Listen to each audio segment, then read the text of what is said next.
অভিনেত্রী নুসরাত ফারিয়াকে ঢাকার হজরত শাহজালাল আন্তর্জাতিক বিমানবন্দর থেকে গ্রেপ্তার করেছে ইমিগ্রেশন পুলিশ। আজ রোববার সকালে থাইল্যান্ড যাওয়ার সময় বিমানবন্দরের ইমিগ্রেশন চেকপোস্ট থেকে তাকে গ্রেপ্তার করা হয়। শাহজালালের ইমিগ্রেশন পুলিশের একটি সূত্র গণমাধ্যমকে এই তথ্য নিশ্চিত করেছে। সূত্রটি জানিয়েছে, নুসরাত ফারিয়ার বিরুদ্ধে রাজধানীর ভাটারা থানায় করা একটি মামলায় গ্রেপ্তারি পরোয়ানা ছিল।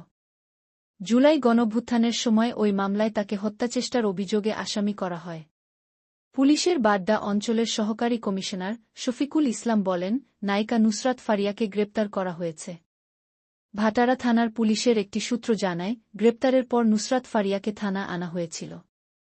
তবে থানায় তাকে না রেখে পরে ঢাকা মহানগর গোয়েন্দা পুলিশের কার্যালয়ে পাঠিয়ে দেওয়া হয়েছে। নুসরাত ফারিয়া 2015 সালে চলচ্চিত্রে অভিনয় শুরু করেন। এরপর থেকে তিনি বাংলাদেশ ও ভারতের কয়েকটি সিনেমায় কাজ করেছেন। এছাড়া মডেলিং ও সঞ্চালনায়ও সক্রিয় তিনি।